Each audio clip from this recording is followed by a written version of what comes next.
Right, guys. Beautiful here in Bulgaria. It's the temperatures are getting up there now. It's getting towards 30 degrees. So, like, if you were in the UK, you'd have all the warnings out now. The weather map would be black. And now it goes after 30 degrees. I think it goes white hot. And because they ran out of colours, and so when you get darker and darker and darker, I mean, you got to go back to white now. Which you know, mentality, which retards are thinking these things up. You know, it's if the highest temperature in the UK is possibly 40, possibly 38, something like that. Gets hotter than that here sometimes. Very rare, but it does. So that would be your darkest colour, and go from there. But you get these, these people in. This is one of the symptoms of the UK. It's like full retard, if you ask me. Nothing's makes sense anymore, and it's because of this thing, this wokeness about they've got to get these colours on the chart, down to black, and it gets to 32 degrees or something like that. It's ridiculous. Anyway, so you'd have all the warnings out now. Like here in Bulgaria, everyone goes out when it's 30 degrees. Everyone's out in the streets doing stuff. They actually do a lot more activities because we have harsh winter here. So, and there's no one's flaking out or anything like that. Like you see, like in the UK, when it used to get really hot, everybody's in the pub car parks then, all sitting on the walls and that, and then they get tired and they drink quicker during the daytime. And next minute, everyone's kicking off because they get like irritable because it's so hot. Start drinking cider and stuff like that. And then they're going into the evening and then they just stay out, and the next minute everyone's falling into gutters or knocking shit out of each other. But anyway, well, people here, they sit outside the shops, so you're paying if you have a couple of beers outside the shop, you're paying the shop prices, and they always have the fridges nice and cold here. So that's what it is. They don't really have pubs in there, They have restaurants in there, and the odd bar, but like mostly round here anyway, people just sit outside the shops, and the shops put the seats out and the umbrellas in there. So they're like, they're probably not paying the licenses and that for the taxes and selling alcohol on site and stuff. Well, I don't know what licenses they have, but they're probably avoiding some kind of sit down licenses. But like, no one bothers. No one really is asked. Everyone's happy with the situation. So, and that's what happens. And in the autumn, and that they sit outside having a coffee, and there's coffee machines everywhere, as you know. And, so the dental treatment is now done for now. The dentist said, that's enough for now.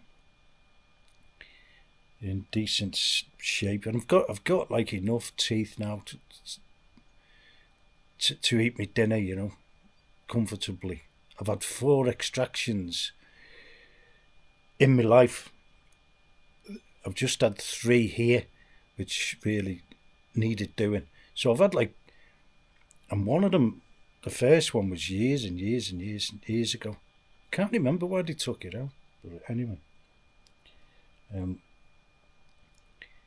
so the whole lot now. I've had the first consultation, then I had the full X-ray.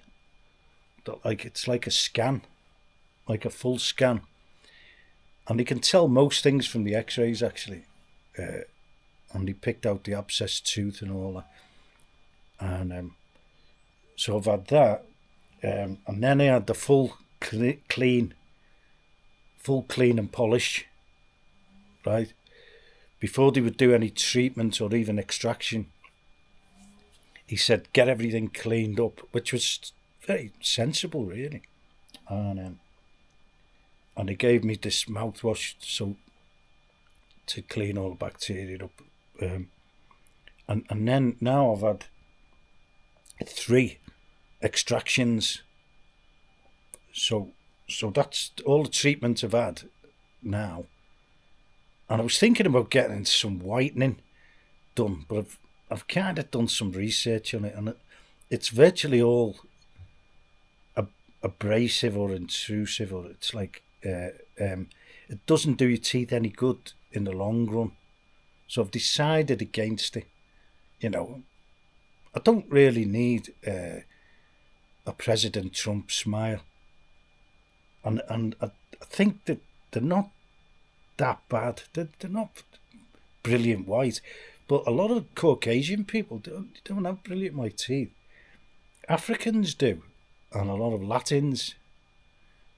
And the Africans, they were in the front of the queue when the teeth were given out. And but like our teeth, they seem to be like pretty badly designed, or like the genetics have gone like they're just not up to it, or maybe we're living longer than the teeth that were designed for, But even then, Africans, I've seen older people, seniors. That's what they call them in America, seniors, and they've still got the white teeth. So they were in the front of the queue when the teeth were given out. So it's all come 3 extractions, wash and brush up, inspection, X-ray, the lot has all come to 405 left, which is 176 Great British pounds, 176 quid for all that treatment. Now, I was looking at these turkey teeth and that, and all the rest of it. Just to, you do some research about like whatever's happening. And like these turkey teeth, I mean, think twice, 3 times about going there. Do some research, because it doesn't look. They don't look. Well, they look good when they're in. But then people are getting a lot of trouble because they're basically shaving the teeth down to stubs. You might as well get them all out and go on implants. You might as well, because of the trouble you might get underneath. You might as well have the lot out for what you're getting. It's the same as having what they call it all on 4 implants or all on 6. And you get a lot less problems with implants than you do with these turkey teeth. Apparently, anyway. So I would think again about getting. And they don't look. They don't look that great on some people. They have these big mouthful of teeth. They look like there was one of the characters in the Banana Split years and years ago. He had these huge teeth. It looks like that. And I think most of the movie stars and that they were having veneers, which is different. And even some of them, with these big white teeth, and they only last so long. All these treatments, they only last so long, and these turkey teeth, the people are getting all sorts of problems, and pain, and kind of sensitivity and all that, all everything.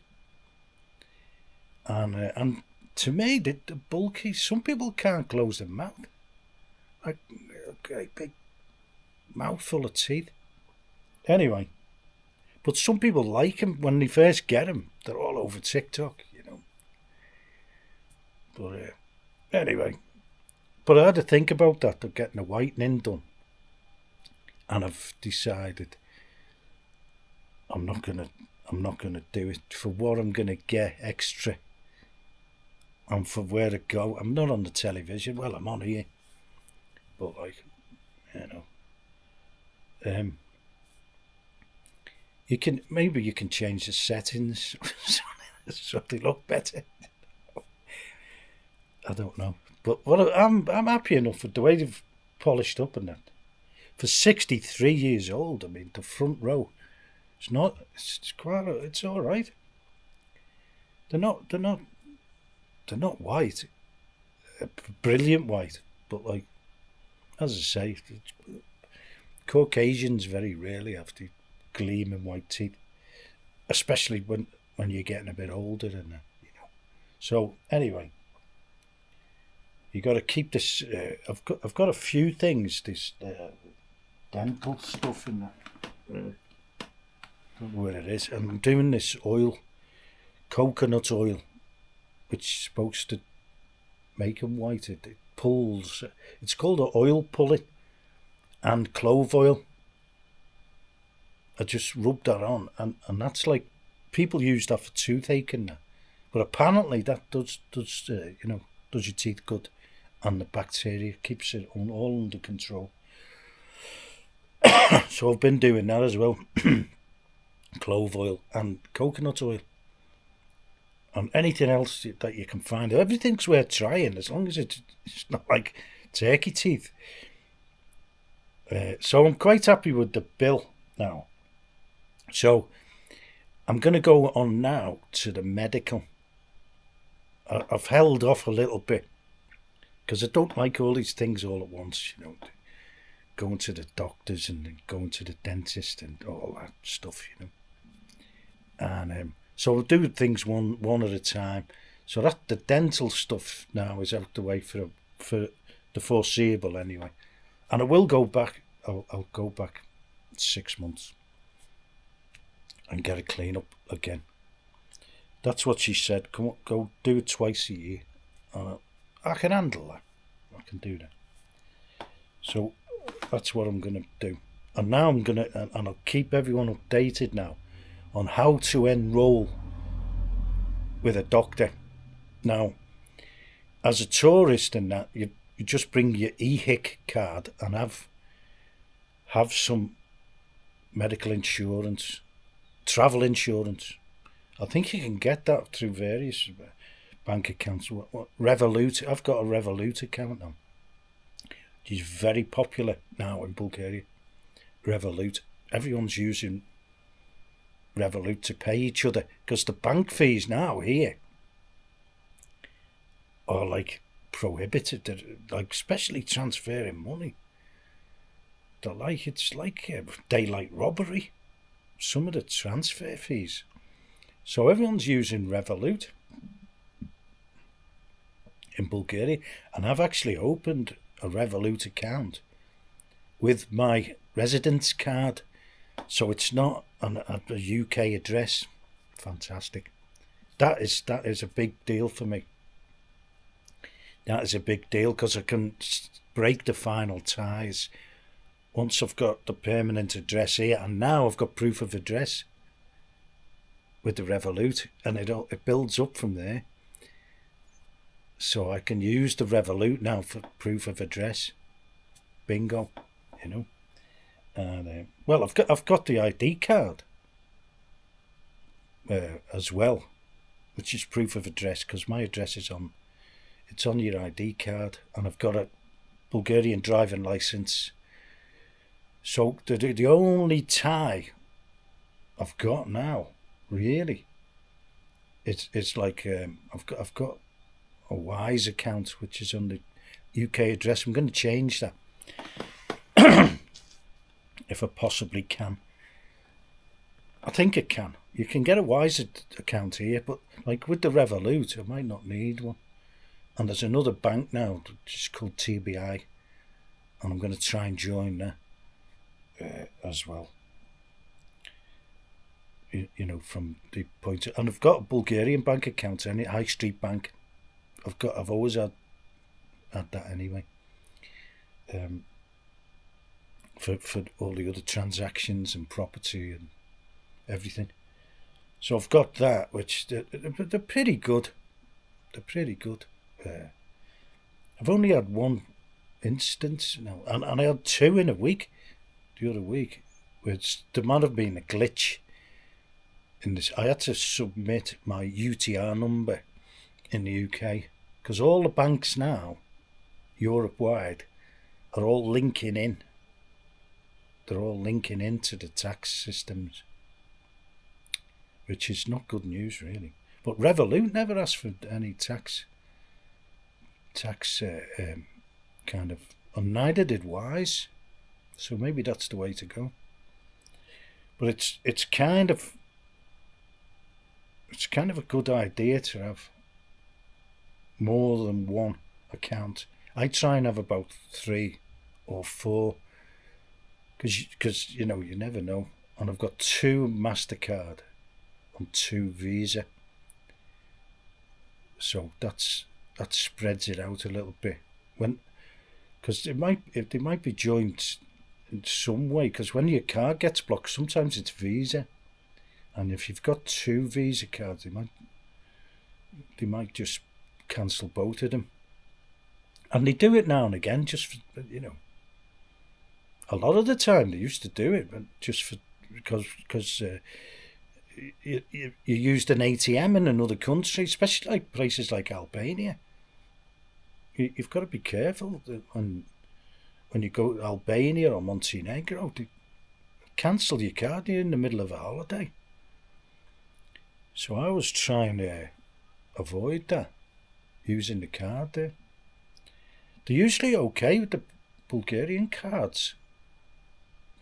They're usually okay, they don't get cancelled. Really, but they cancelled this one because of the UTR number.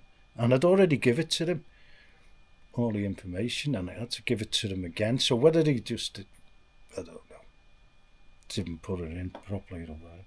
They asked for all the same stuff. Maybe they lost it in the system, because they asked me for everything all again. And I signed all the same forms again.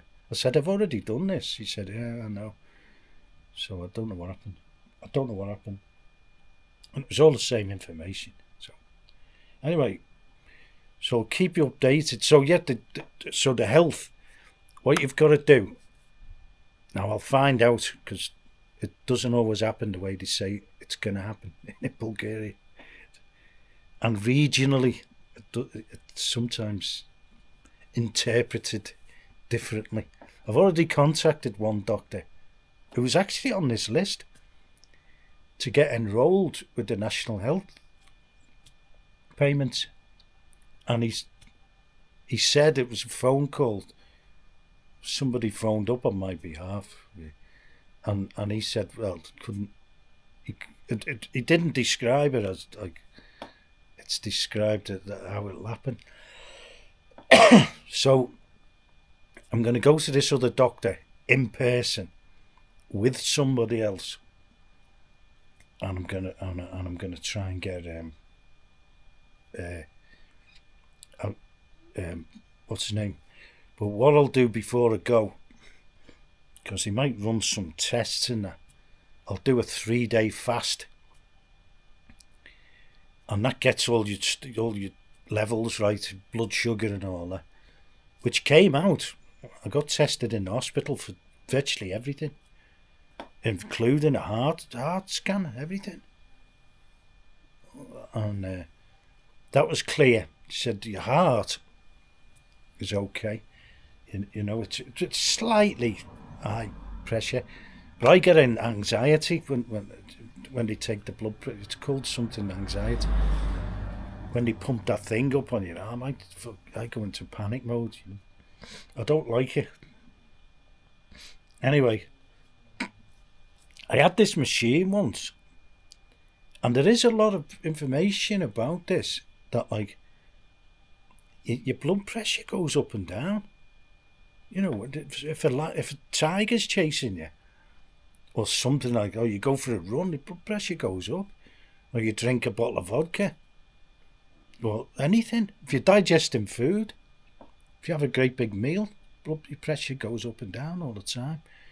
So I've always been a bit sceptical of people when they're and sugars they do affect your blood pressure, you know. Maybe a lot of carbs in there, which is probably why it came out okay, actually. She said the doctor in the hospital said there's no need for any medication, which you probably wouldn't have took anyway, for high blood pressure. And because I had a machine once, I borrowed it off someone, and I didn't like it. I was taking my blood pressure just as an exercise, and it was always wildly different. So and the blood sugar levels, I got tested in the hospital, and I hadn't eaten before when I got this abscess. I couldn't eat, couldn't even drink, even water. I was dehydrated. I was in a bad way, and they tested my blood sugar for diabetes, and all clear. So that was, and all together with the fasting, because I decided I wasn't going to eat any of this hospital food. It was rank. So I didn't eat. I didn't eat for about 6 days. Well, about 7 days. I did a 7-day fast. I had a little morsel now and again. The only thing I could eat was this chicken soup, what they brought in now and again. Lukewarm. It was, but there was bits of chicken in it, so I was picking them out, and that's all the nourishment I got. The rest of it was rank and horrible stuff, and I don't even want to talk about it. So I had a really good fast. So I must have been, you know, and with all the transfusions and this. Antibiotics, and I've read actually somewhere that antibiotics can also affect your blood. Well, it's going to, isn't it? Because it's going intravenously into my veins. I was like getting 2 of these a day, 2 treatments a day. 1 in the morning, early. 3 bags of this stuff. Antibiotic. Pumped around. So I had a really, really good clean out in the hospital. Probably maybe a bit too much, because it's going to kill all your good bacteria as well, antibiotics. So when I came back here, I made sure I had all the yogurts and everything, raw honey, all the stuff, every superfood under the sun I could think of. I had for a week, and I wasn't really back onto full eating. And I had a lot of eggs, because eggs are good protein. Butter, eggs in butter, to get back onto the solids and that. So anyway, we're back to probably full health now, I would say. As good as I'm going to be anyway with the abuse I've gone through during my life. I used to be, when I was young, many years ago now, though, I was a heavy smoker, you know. A lot of people were then. And being English from a northern city, I've always drank alcohol as well. A lot of people do that as well in the UK. And all northern, like Germany, Denmark, and even here. But I've kind of found here that if the drinkers here, they're on the hard stuff. They're on the on the hard stuff, and they don't last long The real heavy drinkers. I don't know. Well, you don't see him around much anymore. When I first came, rakia was a big thing. It's not now. It is a little bit, but not as big as it was. Everyone was on the rakia. And my neighbour, our road trip manager, he had a cellar full of this rakia. And everywhere we went on road trips, he knew people everywhere in Bulgaria. And he used to take this rakia and give it to them on the road trips, you know. He used to call in at all these places. And sometimes we turned up and they were dead, these people. You know, because it's all jungle drums here. A lot of, you know. He had a phone, but maybe his friend didn't. And it wasn't until we got to some of the houses, the wife had come, or whoever, to say, oh, he's passed away. You know, happened a few times then. And some of the people I've met now have passed away. He's got this big phone book, and he said about 80% of the people, because he's 83 now. So there was all these other people in there around his age group. He said 80% of the people in this book are dead. And I said, I'm not in there, am I? Wipe my number out. I don't think I've given him my number, but like,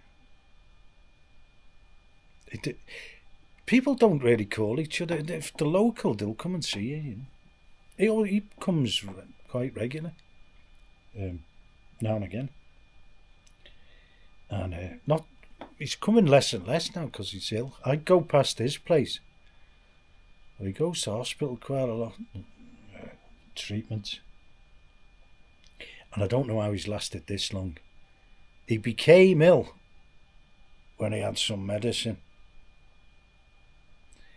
and he hasn't been well since.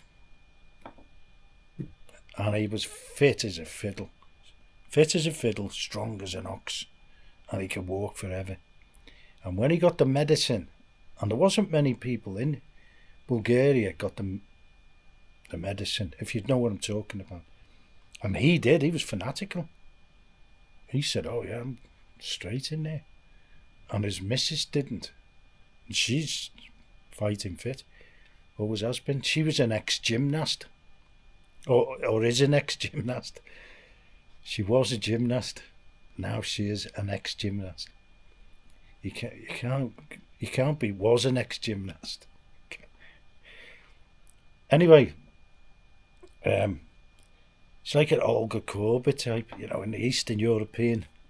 She's only this tiny woman, but she's fit as fiddle.